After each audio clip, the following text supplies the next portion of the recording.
नमस्कार दोस्तों, आपके अपने चैनल सिलेक्शनपुर में एक बार फिर से आप सभी का स्वागत है। दोस्तों हम पढ़ रहे हैं संज्ञा।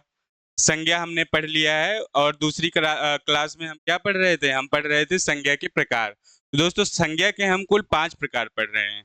पहला व्यक्तिवाचक संज्ञा, जातिवाचक संज्ञा, ठीक है? उसके बाद क्या आता है? उसके बाद आता है समूहवाचक संज्ञा, पदार्थवाचक संज्ञा, ठीक है?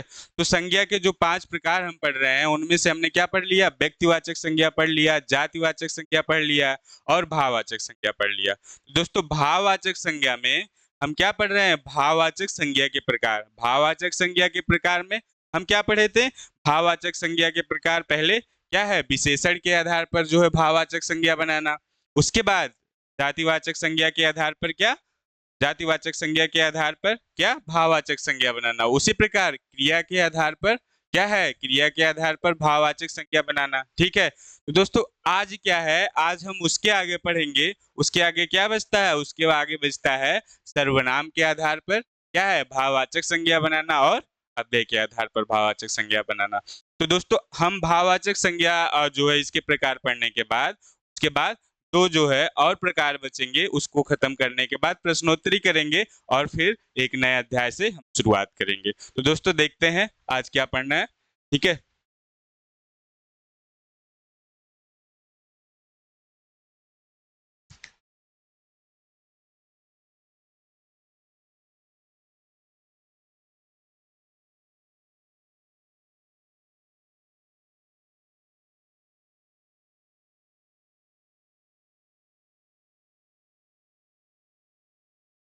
ये है दोस्तों भाववाचक संज्ञा, ठीक है? भाववाचक संज्ञा में हम इसके प्रकार पढ़ रहे हैं। आप देखेंगे क्या है? पहला प्रकार हमने पढ़ा था विशेषण से क्या है? विशेषण से संज्ञा का निर्माण। दूसरा हम क्या पढ़ रहे हैं? दूसरा हम पढ़े थे जातिवाचक संज्ञा से क्या है? क्रिया से भाववाचक संज्ञा का निर्माण। तीसरा हमने पढ़ा था जातिवाचक संज्ञा से क्या है? भाववाचक संज्ञा का निर्माण, ठीक है?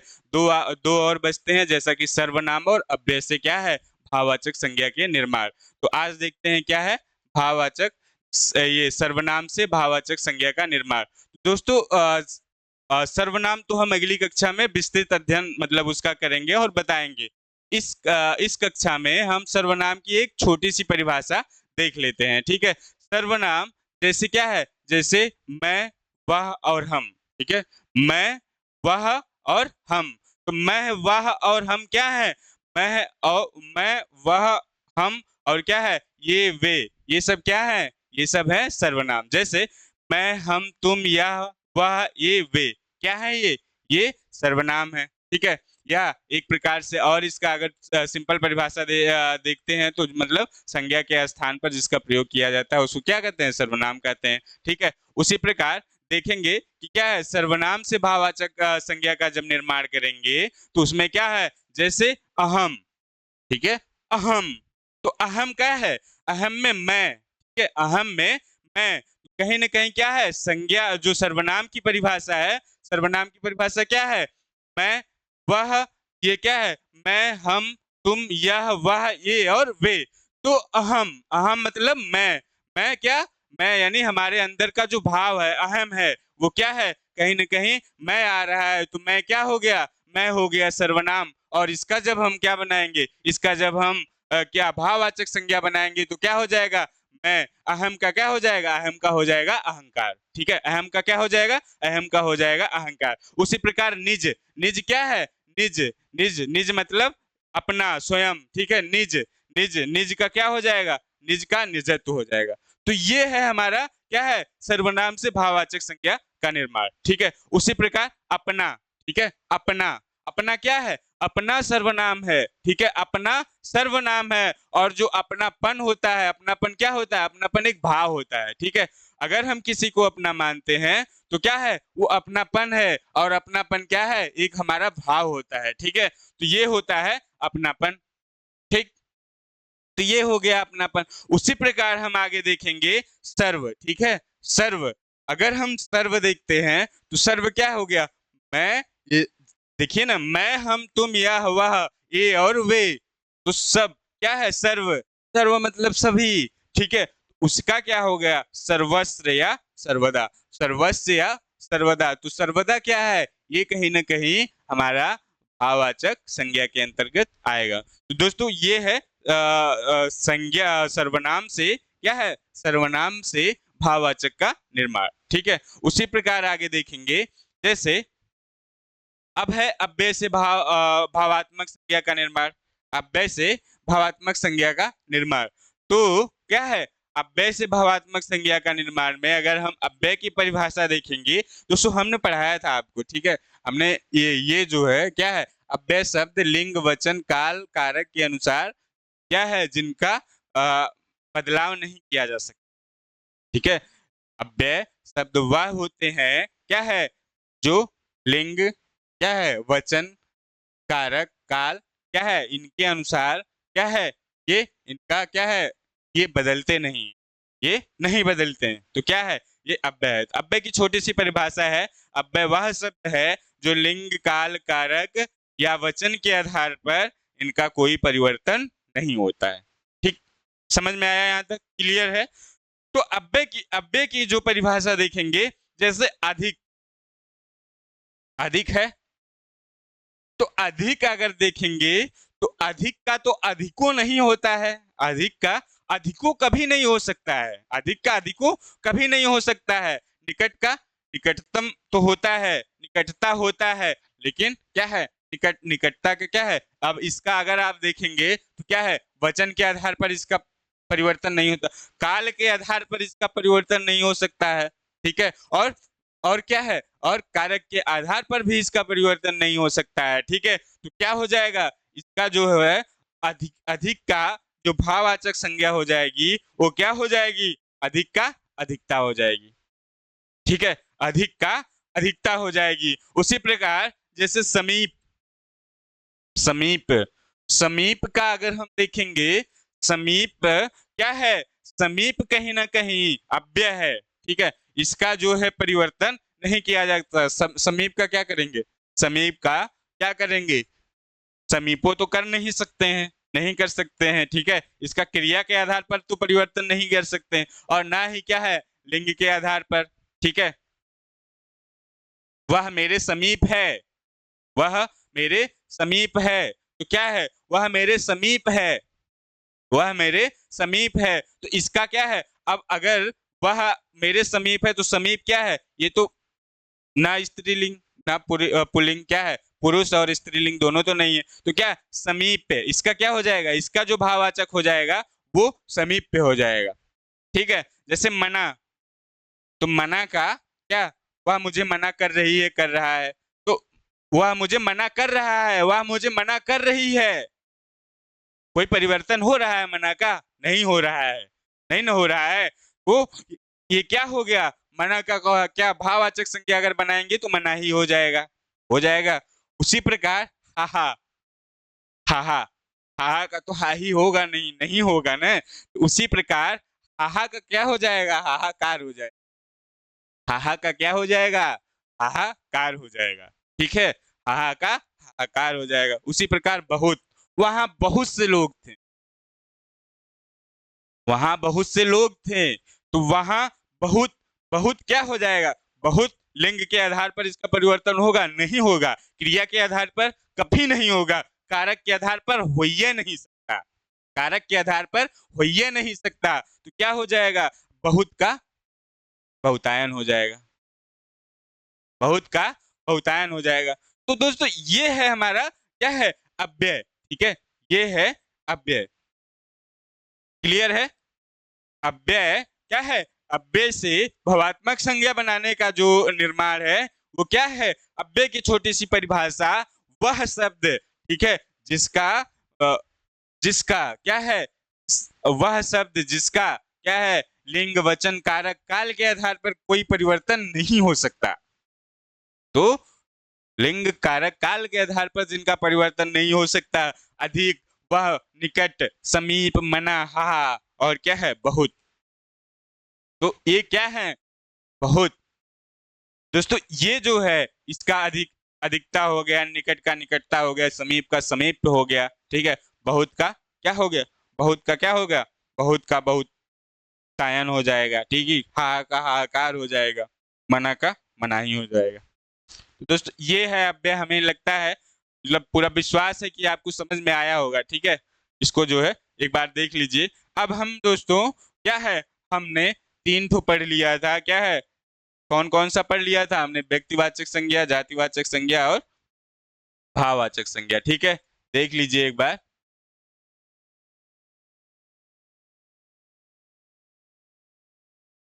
ये व्यक्तिवाचक संज्ञा। ठीक है, व्यक्तिवाचक संज्ञा हमने पढ़ लिया था कि इसको पहचानने का क्या तरीका है। 2-3 तो सिंपल तरीका, 3 ये नोट कर लीजिए। क्या है, व्यक्तिवाचक संज्ञा हमेशा एक वचन में होगी और क्या है, ये दृश्यात्मक होगी और दुनिया में अकेली होनी चाहिए। जैसे उदाहरण अगर हम देखें तो उदाहरण क्या है, उदाहरण जैसे है अगर देखें तो क्या है, ये मान लीजिए। ठीक है, ये है उदाहरण कुछ, ये है उदाहरण। ठीक है, जैसे शिवानी। तो शिवानी, शिवानी मतलब भाई शिवानी जैसे लोग हैं, हमारे जैसे लोग हैं, शिवानी दुनिया में अकेली है। ठीक है, उसके जैसे हो सकते हैं लेकिन वैसा नहीं हो सकते हैं। तो इसलिए जो है क्या है, जो है व्यक्तिवाचक संज्ञा हमेशा दुनिया में अकेली होनी चाहिए, दृश्यात्मक होनी चाहिए और क्या होनी चाहिए, एक वचन। शिवानी का शिवानियों तो नहीं कर सकते, नहीं कर सकते। उसी प्रकार हम भाववाचक संज्ञा में बताए थे क्या है, जातिवाचक संज्ञा, जातिवाचक संज्ञा में बताए थे कि वह संज्ञा जो किसी जाति या उपजाति का बोध कराती है जातिवाचक संज्ञा कहलाती है। इसके जो कुछ नियम थे क्या है, जातिवाचक संज्ञा दृश्यात्मक होती है, बहुवचन होती है और जिनके जैसा और हो सकते हैं। ठीक है, तो क्या है जातिवाचक। जैसे जैसे यहाँ क्या है, यहाँ क्या है, अध्यापक। अध्यापक जिसके जैसे हो सकते हैं, अध्यापक बहुत से अध्यापक हो सकते हैं, इनकी तो जाति है। क्या है, लड़का, लड़का में बहुत लड़के हो सकते हैं, लड़का का बहुवचन भी तो होगा। दूसरी बात, गरीब, बहुत, क्या है, इसी प्रकार कुर्सी, बहुत सी कुर्सी। उसी प्रकार क्या है, हम भाववाचक संज्ञा में देखे थे जिन संज्ञा शब्दों से व्यक्ति या वस्तु के गुण, क्या है, दोष, भाव, अवस्था आदि का बोध होता है, उसे क्या कहते हैं, भाववाचक संज्ञा कहते हैं। जैसे ये दिखाए थे कि भाववाचक संज्ञा हमेशा क्या होती है, अदृश्य होती है, अदृश्य होती है, एक वचन में होती है।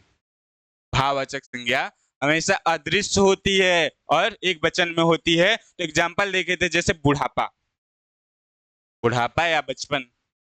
तो बुढ़ापा क्या है, बुढ़ापा अदृश्य चीजें हैं। हम अगर बुढ़ापा देख रहे हैं, हम अगर बुढ़ापा देख रहे हैं तो किसी बूढ़े व्यक्ति को देख रहे हैं, ना कि हम बुढ़ापा को देख रहे हैं, ना कि हम बुढ़ापा को देख रहे हैं। तो बुढ़ापा क्या है, जब हम बुढ़ापा को नहीं देख पा रहे हैं तो वो है अदृश्य, और बुढ़ापा क्या है, बूढ़ा, एक वचन। ठीक है, आप आगे देखेंगे।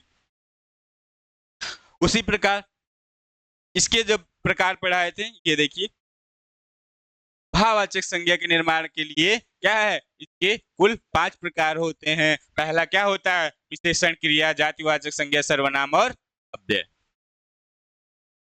विशेषण, क्रिया, जातिवाचक, सर्वनाम और अव्यय से हम क्या कर सकते हैं, हम भाववाचक संज्ञा का निर्माण कर सकते हैं।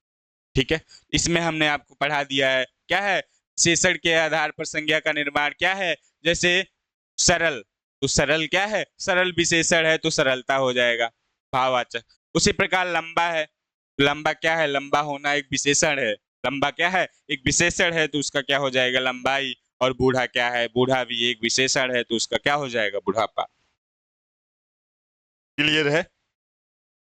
कुछ उदाहरण और देख सकते हैं, जैसे वीर, वीर का वीरता, वीरता एक भाव है, वीर क्या है, वीर विशेषण है। उसी प्रकार क्रिया के आधार पर बताए थे, क्रिया जैसे चलना, चलना का क्या हो जाएगा, चलना का क्या हो जाएगा, चलना का यहाँ पे होगा आपका,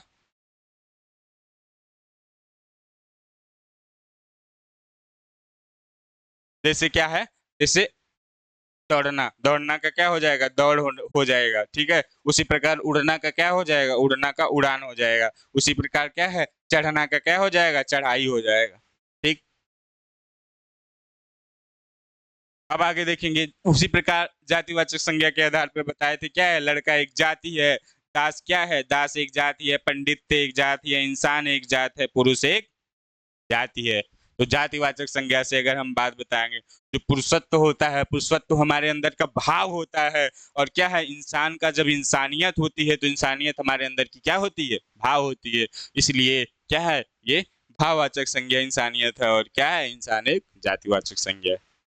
क्लियर है? आगे देखेंगे उसी प्रकार स्त्री का स्त्रीत्व, माता का मातृत्व, मातृत्व भाव है। क्या है? हम किसी को कहते हैं ना कि आपका जो मातृत्व भाव है, मातृत्व मतलब माँ के जैसा भाव, क्या है? वो एक भाव है।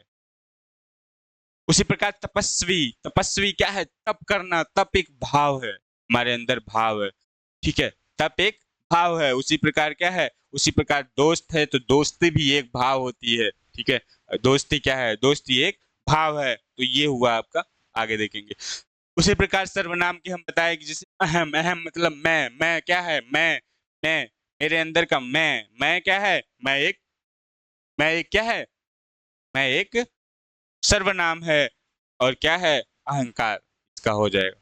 उसी प्रकार निज का निजत्व, अपना का अपनत्व या अपनापन, और क्या है? सर्व का सर्वस्व। ठीक, यहाँ तक के लिए अव्यय, अव्यय से हमने बताया था। अव्यय से भावात्मक संज्ञा का निर्माण क्या है?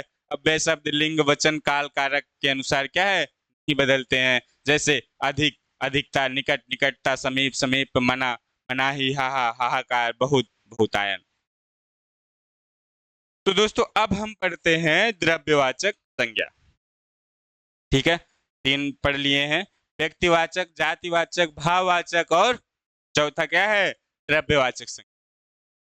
तो दोस्तों द्रव्यवाचक संज्ञा वे संज्ञा जो किसी द्रव्य का बोध कराती हैं, वो क्या होती हैं? वो द्रव्यवाचक संज्ञा कहलाती हैं। जैसे सोना, दूध, दही, क्या है? सोना, दूध, दही, लोहा, क्या है? ये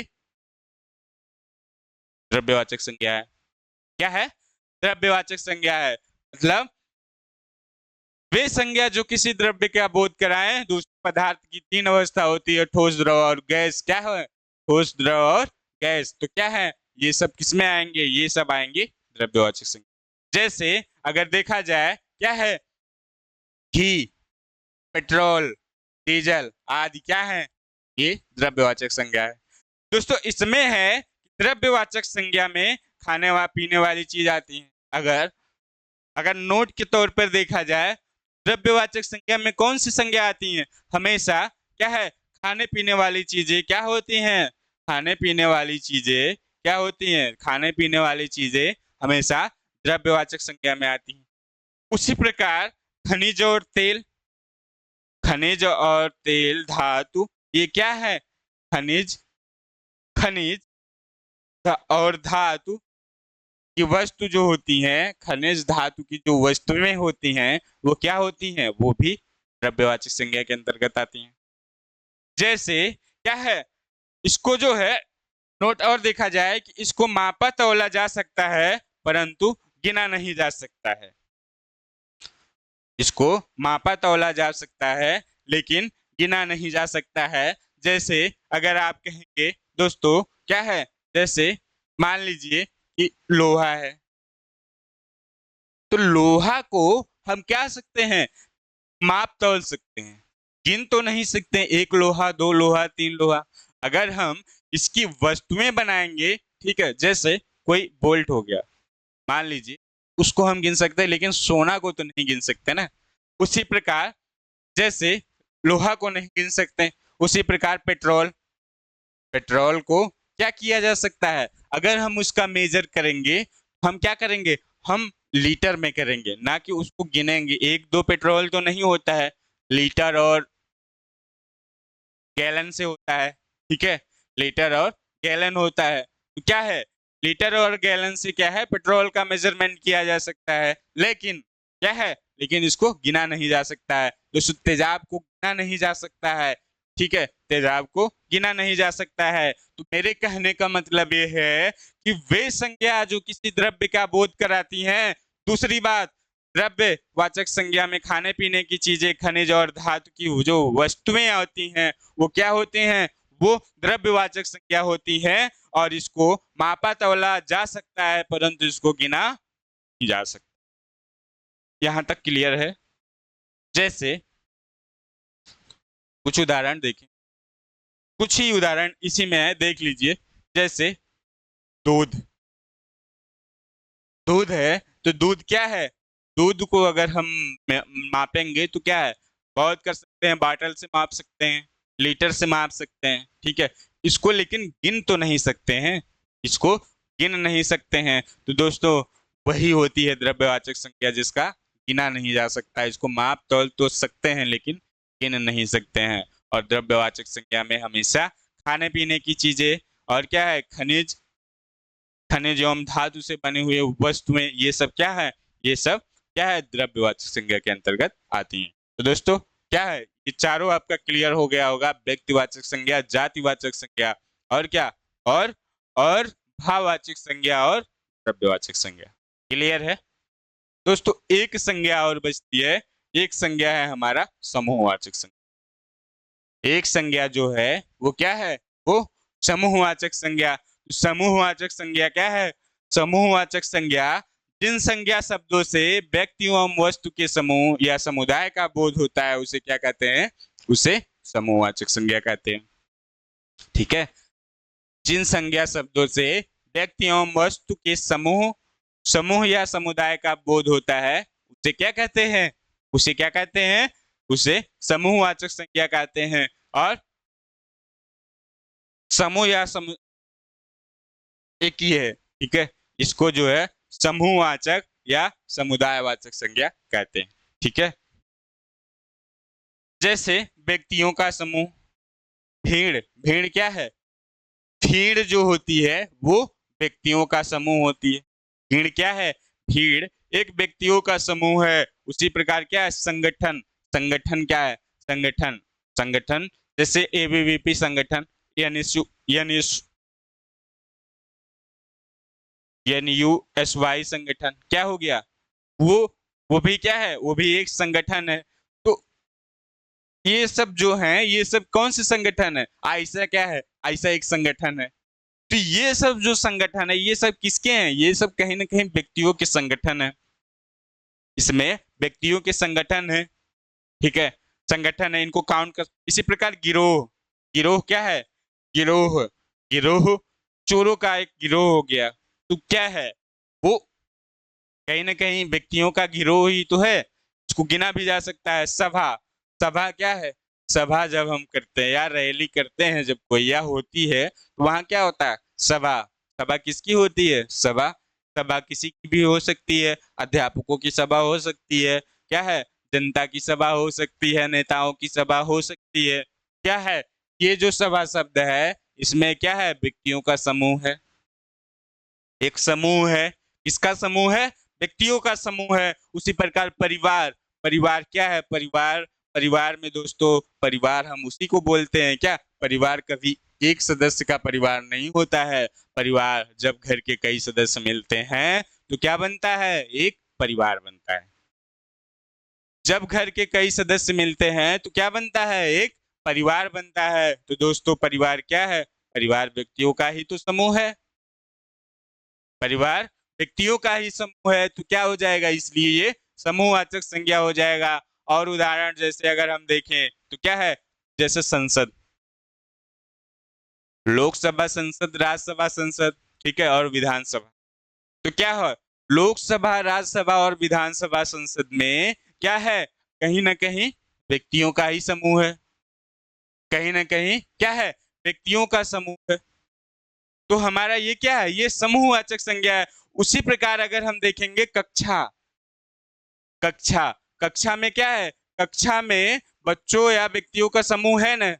तो क्या है, ये कहीं ना कहीं समूहवाचक संज्ञा का बोध कराता है। पुलिस, पुलिस शब्द जो है, पुलिस में क्या है, पुलिस में, पुलिस एक व्यक्तियों का समूह है, महिला पुलिस और पुलिस पुरुष पुलिस क्या है, एक व्यक्तियों का समूह है। तो ये कहीं ना कहीं पुलिस समूह का बोध करा रहा है, ये हो गया। और उसी प्रकार आर्मी, ठीक है, आर्मी, आर्मी भी अगर देखा जाए पूरी सेना है तो वो कहीं ना कहीं आर्मी एक समूह का बोध करा रहा है। ठीक है।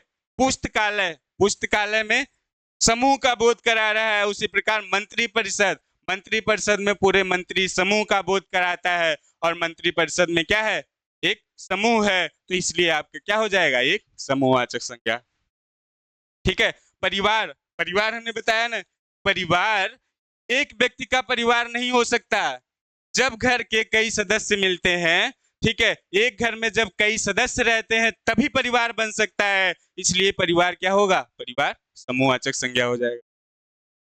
तो दोस्तों कहने का मतलब है कि जिन संज्ञा शब्दों से व्यक्ति एवं वस्तु के समूह या समुदाय का बोध होता है, उसे क्या कहते हैं, उसे समूह या समुदायवाचक संज्ञा कहते हैं। ठीक है, यहां तक क्लियर है। उसी प्रकार आपने उदाहरण देखा, जैसे क्या है, गुच्छ।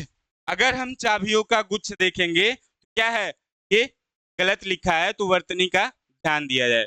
ठीक है, जैसे गुच्छ है तो चाबियों का क्या होता है, एक गुच्छा होता है। ठीक है, चाबियों का एक गुच्छा होता है, तो क्या है, गुच्छा कहीं ना कहीं समूह है। ठीक है, तो नोट यहाँ पे क्या है, महत्वपूर्ण चीजें देखा जाए कि समूहवाचक संज्ञा की गिनती की जा सकती है। ठीक है, समूहवाचक संज्ञा की गिनती की जा सकती है। अगर हम संसद की बात करें, अगर हम संसद की बात करें तो संसद क्या है, संसद एक समूहवाचक संज्ञा है, लेकिन संसदों की जो संख्या होगी वो क्या है, उसको हम गिन सकते हैं। तो इसलिए जो है समूहवाचक संज्ञा में क्या है, इसकी गिनती की जा सकती है। ठीक है, तो दोस्तों क्या है कि जिन संज्ञा शब्दों से व्यक्ति, वस्तु एवं समुदाय का बोध होता है उसे क्या कहते हैं, उसे समूह या क्या है, समुदायवाचक संज्ञा कहते हैं। इसकी गिनती की जा सकती है। ठीक है, तो यहां तक क्लियर होगा।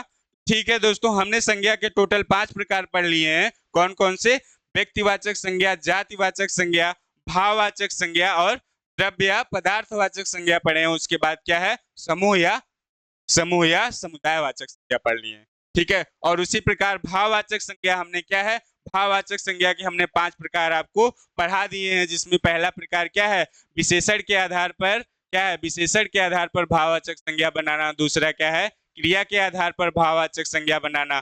जातिवाचक संज्ञा से क्या है, भाववाचक संज्ञा बनाना। उसी प्रकार सर्वनाम से भाववाचक संज्ञा बनाना और अव्यय से भाववाचक संज्ञा बनाना। तो दोस्तों ये रही पूरी संज्ञा की जो है संज्ञा अध्याय का। आज जो है संज्ञा अध्याय पूरी तरह से खत्म होता है। कल हम इससे संबंधित जो है प्रश्नोत्तरी पर बात करेंगे। तो आज के लिए धन्यवाद, और आप लोग अच्छे से पढ़िए। अगर आपको क्लास अच्छी लगती है तो लाइक, कमेंट और शेयर कीजिए। ठीक है दोस्तों, धन्यवाद।